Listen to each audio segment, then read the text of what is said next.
ভাষা করবেন।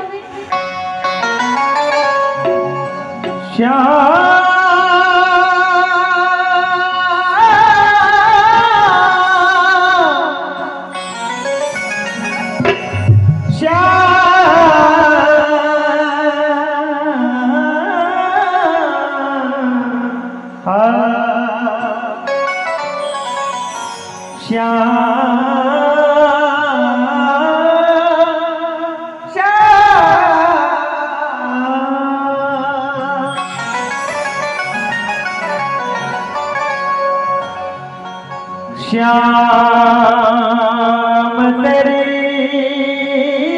बंसी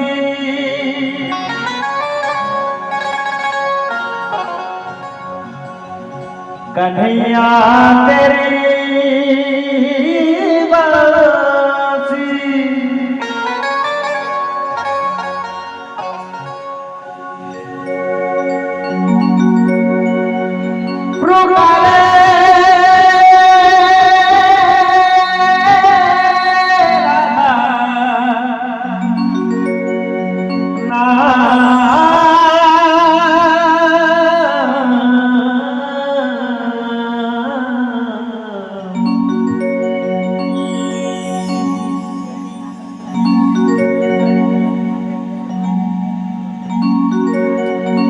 श्याम तेरी बंसी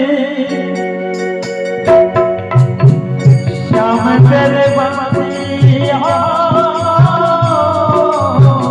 श्याम तेरी बंसी कन्हैया तेरी बंसी पुकारे राधा डोर करे मेरा कोई भजना डोर करे मेरा कोई भजना श्याम रे बंसी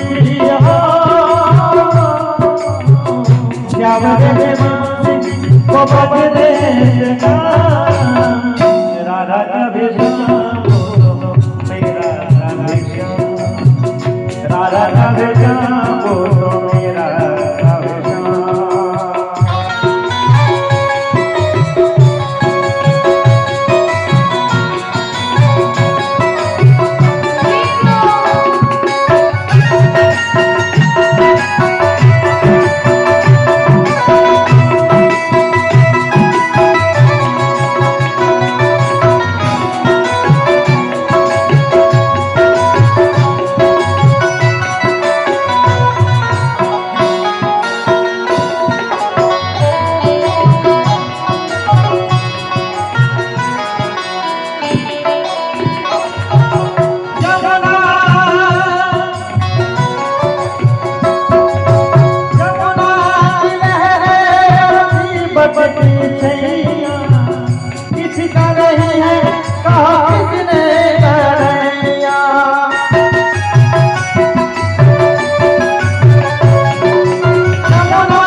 मधुन का गुना राधा का भेषा बोलो मेरा भेषा राधा का भेषा बोलो मेरा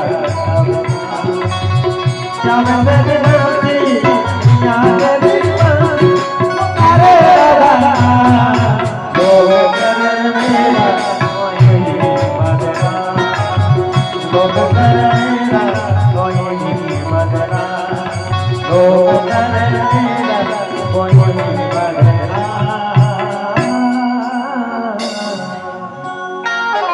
बोले वृंदावन बिहारी लाल की जय हो। बोले बांके बिहारी लाल की जय हो।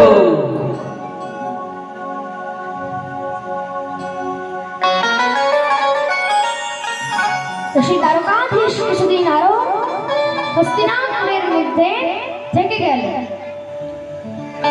এবার একদিন কি হয়েছে, রাতে সবাই ঘুমাচ্ছিল কিন্তু যুধিষ্ঠির কিন্তু ঘুমায়নি। সে সেখানে মনে মনে বিচার করছে। ভগবান তাকে বোঝাতে গেছে, তার কাছে গিয়েছেন, বলছে যুধিষ্ঠির কি হয়েছে, তুমি ঘুমাতে যাওনি কেন? বলছে হে প্রভু, আমি চিন্তা করছি যে এত যে বিশাল যুদ্ধ হলো, এই যুদ্ধের পরিণতি কি হলো? এই শুধু একটা সিংহাসন, জানেন প্রভু, যখন আমি এই সিংহাসনের দিকে তাকাই শুধু আপনজনের রক্ত দেখতে পাই, রক্ত রঞ্জিত দেখতে পাই। কি দরকার ছিল যুদ্ধের এই সিংহাসনে? আর যাদের সাথে যুদ্ধ করলাম তারা তো আমাকে ছোট থেকে বলে মানুষ করেছে, আমাকে খাইয়েছে, তাদেরকে মেরে ফেললাম।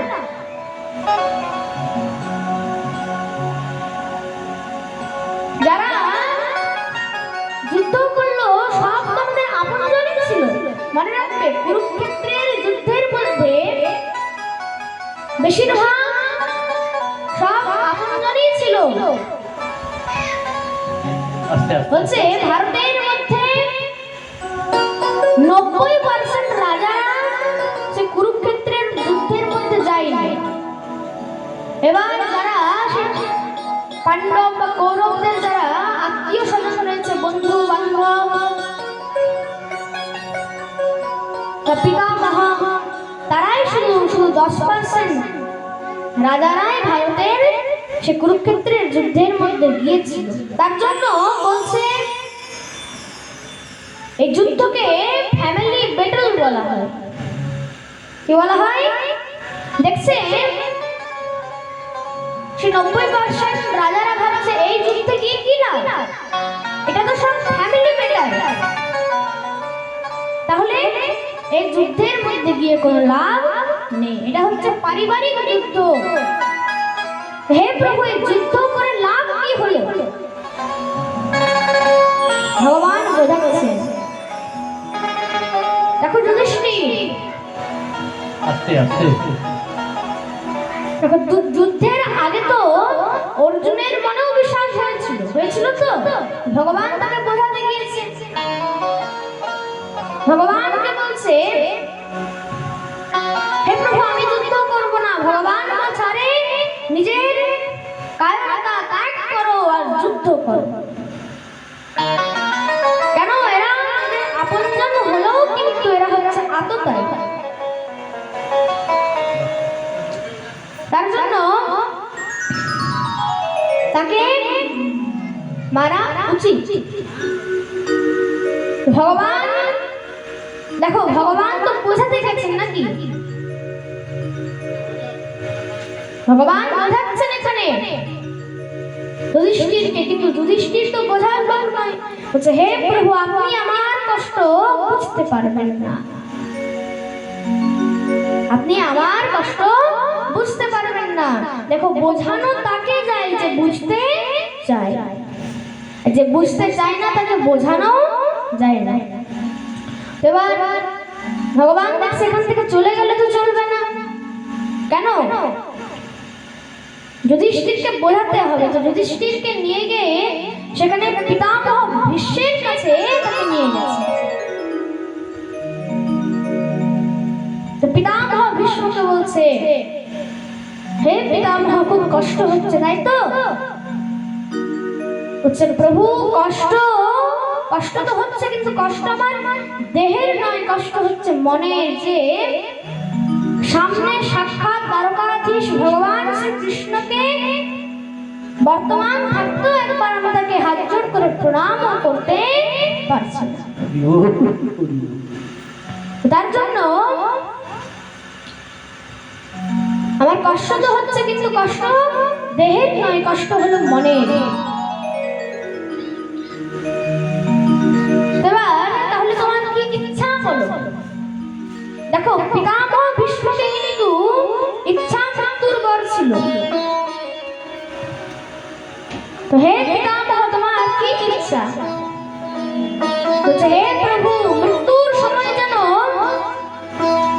মুখের মধ্যে তোমার নাম নিতে পারি, কানের মধ্যে যেন শুধু তোমার কথা শ্রবণ করতে পারি, আর চোখে যেন তোমাকে দর্শন করতে পারি, আর হাতে যেন তোমাকে প্রণাম করতে পারি। আর এইভাবেই যদি মৃত্যু হয়, তাহলে আমি তো বলবো শতবার মৃত্যুর জন্য আমরা প্রয়োজন হয়েছে। আমাদের শতবার মৃত্যু হয়ে গেল, যদি এইভাবে মৃত্যু হয়, তার থেকে ভালো আর কিছু হবে না। এরকম সৌভাগ্য কার হয়?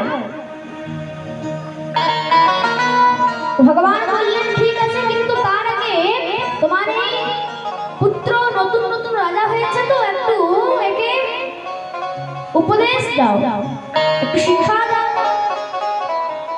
পিতামহ ভীষ্ম বোঝালেন, তাকে শিক্ষা দিলেন। কিসের? রাজ ধর্মের, দান ধর্মের শিক্ষা দিয়ে পিতামহ ভীষ্ম তখন সূর্য মকর রাশিতে প্রবেশ করেছে। আর দেখতে দেখতে সেখানে পিতামহ ভীষ্মের দিব্য মহা প্রয়াণ হলো। পিতামহ ভীষ্ম সেখানেই নিজের দেহকে ভগবানের দর্শন করতে করতে সেখানে ত্যাগ করলেন। বলিয়ে ভক্তবৎসল ভগবান কি জয় হো।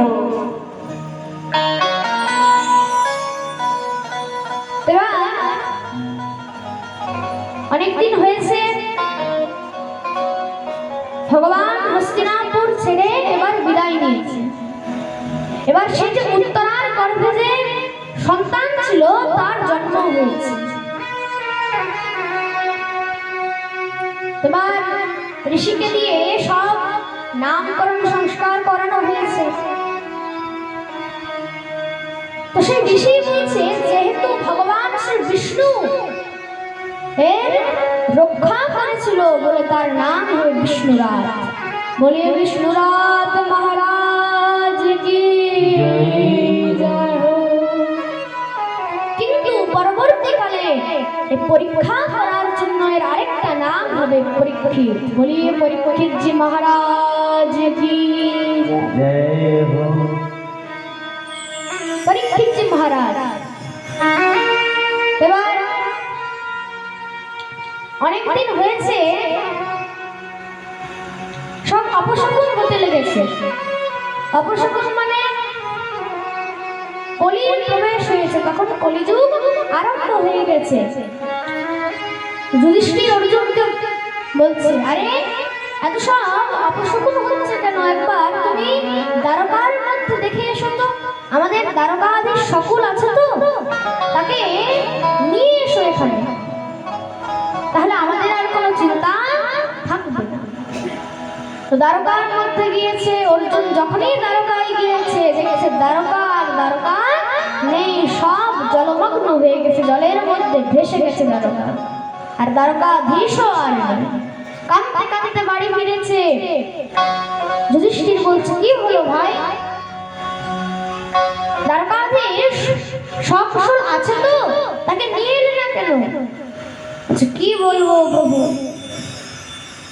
সেখানে আর দ্বারকাও নেই, দ্বারকাধীশও নেই, দ্বারকাও এখন জলমগ্ন হয়ে গেছে, এখন জলের মধ্যে ভেসে গেছে।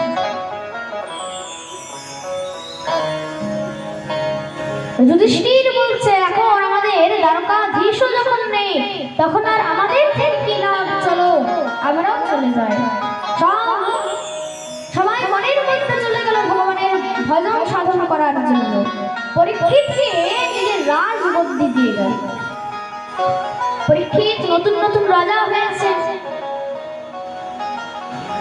এবার একদিন কি হয়েছে, শিকার খেলতে বেরিয়েছে। শিকার খেলতে খেলতে সেখানে দেখছে একটা বৃষ মানে কি ষাঁড় আসছে আর একটা গোমাতা আসছে। দেখছে সেই বৃষ মানে সেই ষাঁড়ের 3টি পা ভাঙা রয়েছে। তো সেই বৃষ হচ্ছে ধর্ম, আর গোমাতাকে, গো মানে হচ্ছে পৃথিবী। পৃথিবীর 1টি পা ভাঙা রয়েছে আর পেছন থেকে তারা গল্প করতে করতে আসছে।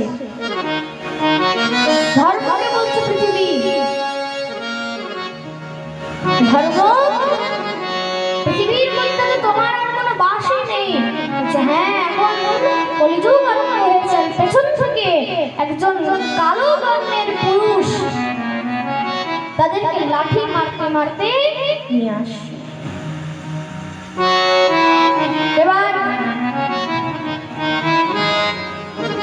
পরীক্ষিত মহারাজ যখন দেখেছেন,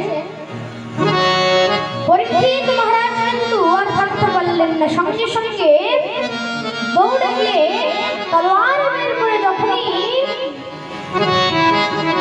তাকে মারতে গেছে, সে বলছে, আরে প্রভু আমাকে মারছেন কেন? সঙ্গে সঙ্গে চরণের মধ্যে প্রণাম করেছেন।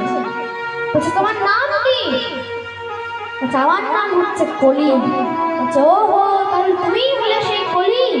বলছে, হ্যাঁ, এখন আমার যুগ চলছে, কলিযুগ চলছে এখন। আর আমার যুগের মধ্যে কেউ যদি ধর্ম করে, যদি কেউ ধর্মের পথে যায়, তাহলে আমি তাকে এভাবেই মারতে মারতে নিয়ে যাই। সঙ্গে সঙ্গে তাকে যখন এই মারতে উদ্যত হয়েছে, সে বলছে, প্রভু আমাকে মারবেন না কেন? তাহলে তুমি আমার রাজ্য ছেড়ে চলে যাও। বলছে, কোথায় যাবো প্রভু? পুরো পৃথিবীর মধ্যে আপনার রাজত্ব। এবার সে দেখলে দেখে তো থাকতে দিতে হবে ভাই, কেন না এর যুগ চলছে। তো বললেন, ঠিক আছে, তোমাকে 4টি স্থান দিচ্ছি। কি কি? না বলছে, যেখানে জুয়া খেলা হবে সেখানে তোমার বাস হবে, আর যেখানে মদিরা পান হবে, যেখানে মত্ত পান হবে সেখানে তোমার বাস, আর যেখানে ব্যভিচারিণী হবে, যেখানে ব্যভিচার করা হবে সেখানে তোমার বাস হবে, আর যেখানে কোনো 2 নম্বরি করে কোনো কামাই ঢুকবে সেখানেও তোমার বাস হয়ে যায়। তার জন্য মনে রাখবেন, যারা মদ্যপান করছে তারা হচ্ছে কলির সাক্ষাৎ এজেন্ট। প্রেম সে বলো রাধে রাধে। তার জন্য এখানে কলিকে দমন করলেন, কিন্তু কলির মনে এখনো সন্তুষ্ট হয়নি। কেন? কলি বলছে, প্রভু 4টি যে স্থান দিলেন, 4টি স্থানই তো নোংরা নোংরা, আমাকে একটা ভালো স্থান বলছে। ঠিক আছে, একটা ভালো স্থান দিচ্ছি, যেটা হচ্ছে স্বর্ণ। স্বর্ণের মধ্যে কলির বাস রয়েছে, কিন্তু সাবধান। কলি ভাবছে, আমি তো খুব মজা করবো স্বর্ণের মধ্যে। স্বর্ণ মানে সোনা, দানা, টাকা পয়সা সব কিছু। বলছে, সাবধান। কেমন সোনা? বলছে, যেটা চুরি করে আনা হবে বা কাউকে না বলে আনা হবে, যদি 2 নম্বরি করে সেটাকে যদি আনা হয়, সেটাতেও তোমার বাস হয়ে যাবে। এইভাবে 5টি স্থান দিলেন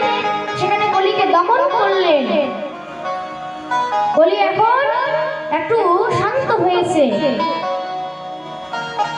কলিয়ার তার বেশি প্রভাব দেখায় না তখন। এবার রাজা পরীক্ষিত চলে গেছে, আর আরো কিছুদিন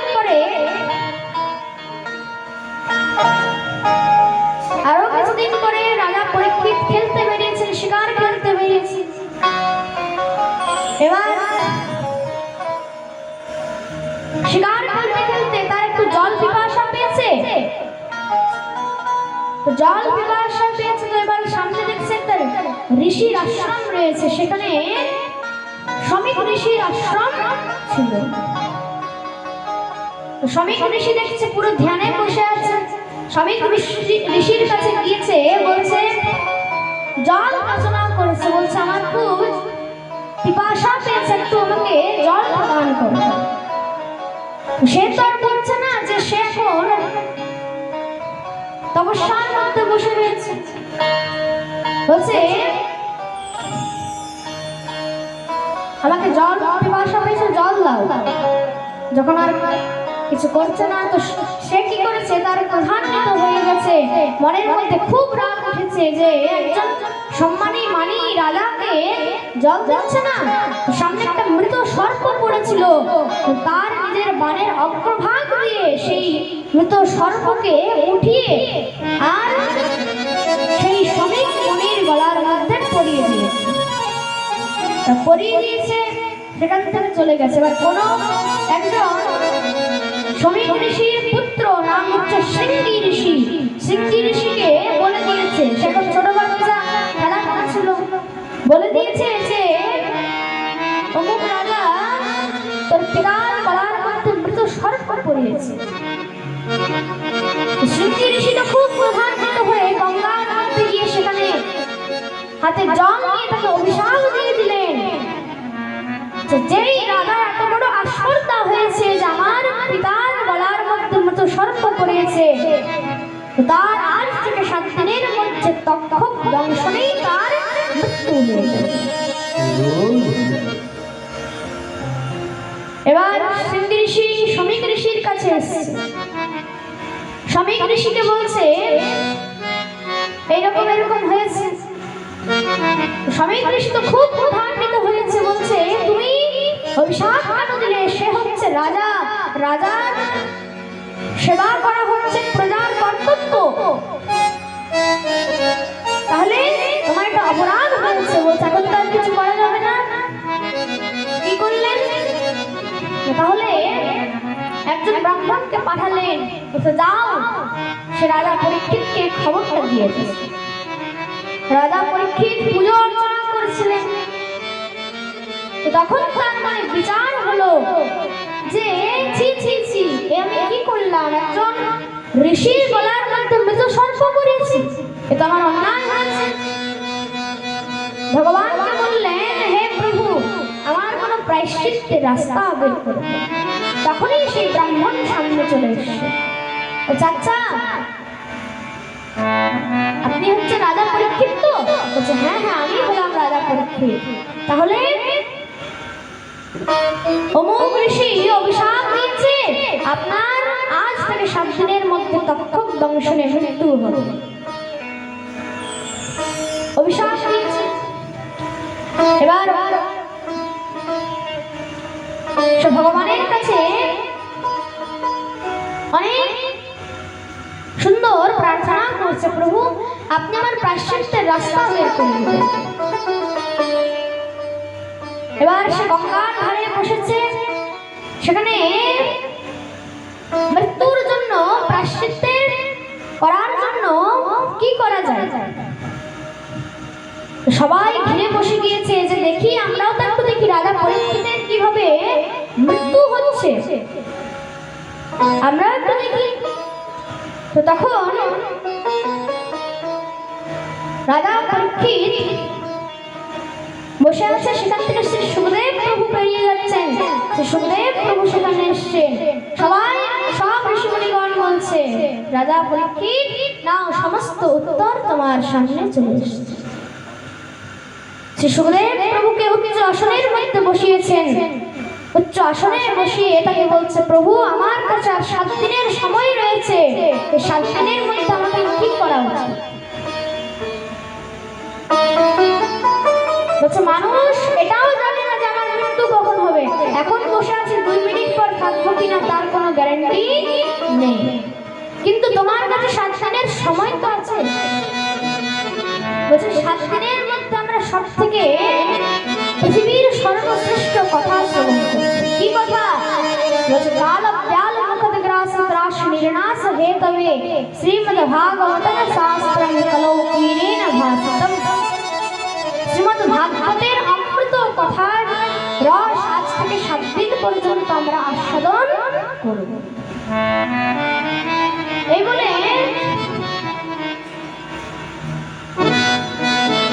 তাকে আশীর্বাদ দিল। বলছে, তাহলে প্রভু আজ থেকেই শুরু হোক। ঠিক আছে। এইভাবে দেখবো সেখানে রাজা পরীক্ষিত শ্রী সুখদেব প্রভুর কাছে চরণে আশ্রয় নিয়েছে। প্রভুকে বলছে, প্রভু আমার প্রথম প্রশ্ন হচ্ছে যে মৃত্যুর ঠিক আগে আমাদেরকে কি করা উচিত? বলছে, আমাদের মুক্তির রাস্তা কি হতে পারে? তখন শ্রী সুখদেব প্রভু বলছেন, এক সময় গৌতম বুদ্ধের কাছে তার এক শিষ্য এই প্রশ্ন করেছিলেন, প্রভু ভজনের সঠিক সময় কখন? ভজনের সঠিক সময় কখন? তখন গৌতম বুদ্ধ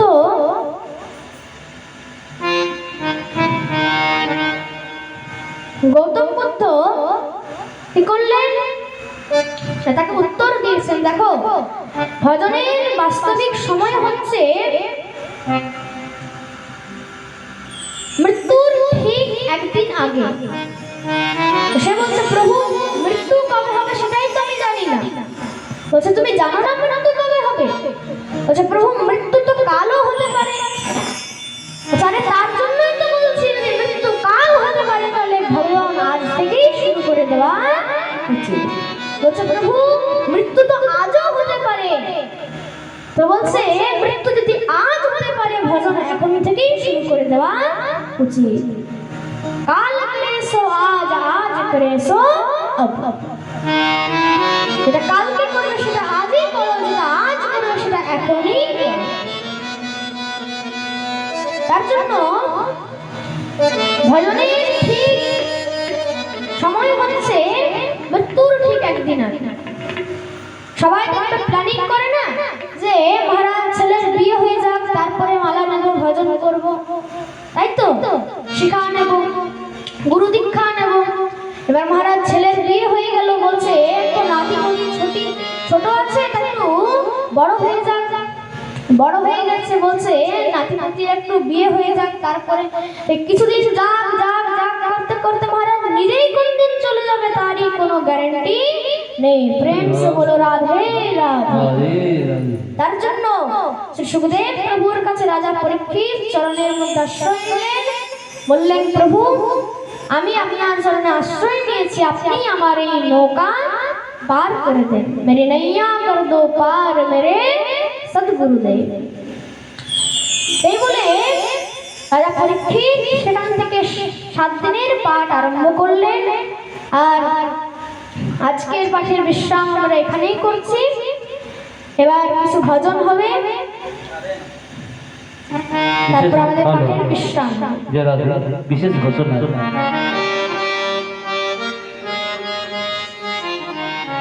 সমস্ত ভক্তবৃন্দের কাছে বিনীত নিবেদন, মুখ্য যজমান পরিবার যিনি আছেন বাবলু মণ্ডল সকল ভক্তের জন্য প্রসাদের ব্যবস্থা করেছেন। তাই সকলে প্রসাদ পেয়ে তারপরে আমাদের এখানে কিছু গানের আসর হবে। আমাদের সব বাড়ির ছেলে বা কাজলদা এসছেন বাইরে থেকে, সকলে গানের অনুষ্ঠান হবে, সকলে গান শ্রবণ করবে, তারপরে বাড়ি যাবে। আগে প্রসাদ পেয়ে যাবে। জয় রাধা।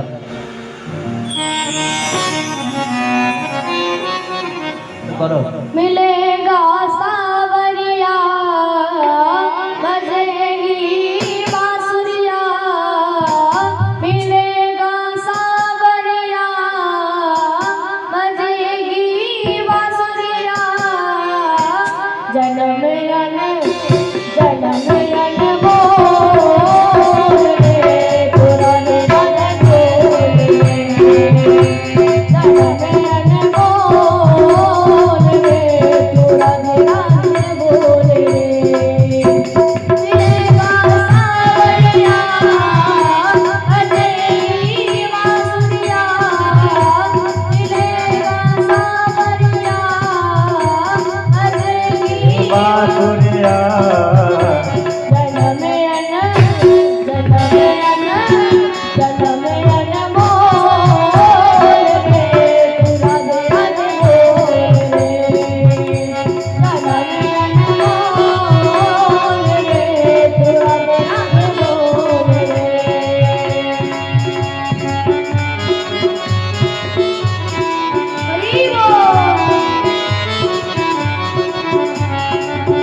भगवान की, कृष्णचंद्र भगवान की, बोलिए परीक्षित जी महाराज की, बोलिए द्वारकाधीश भगवान की, राधा रानी सरकार की, वृंदावन बिहारी लाल की, भाग्य बिहारी लाल की, श्री सत्य सनातन वैदिक धर्म की, गंगा मैया की, जमुना मैया की, सरस्वती मैया की, लक्ष्मी माता की, गो माता की, मनसा मैया की, श्री सत्य सनातन वैदिक धर्म की, उद्योक्ता परिवार की, आज के आनंद की, अपन अपन गुरु गोसाई की, अखंड भारत वर्ष की, जय जय श्री राधे गाय गो हरि हरि बोल श्री हरिदास।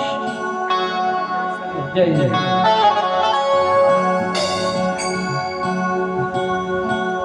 राधे राधे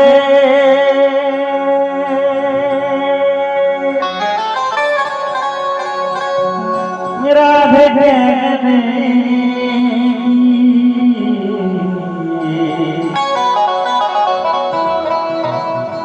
आदत सी हो गई है,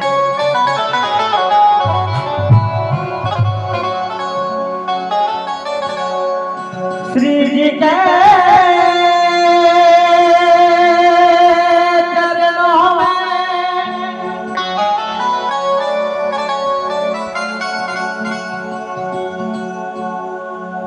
श्री जी के चरणों में रहने की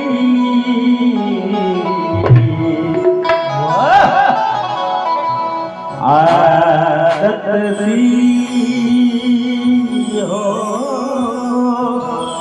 गई है। एक बार सभी मिलके दोनों हाथ जोड़े प्रेम से बोले राधे राधे राधे राधे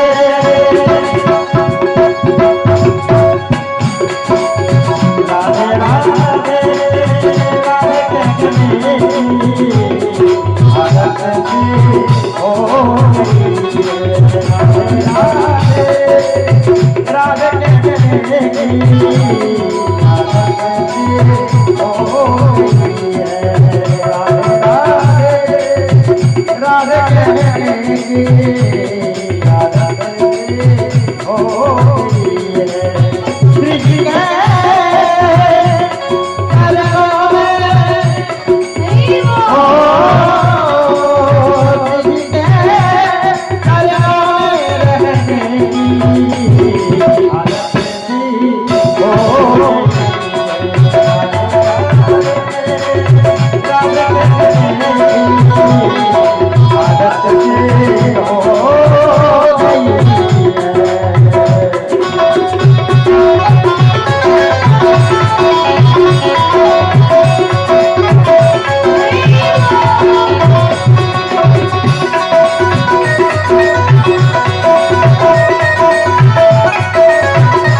की हो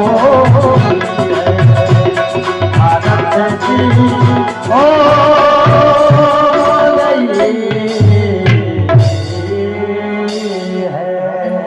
बोलो राधा रानी सरकार की কেউ যাবেন না, সকলে প্রসাদ পেয়ে তারপর যাবেন।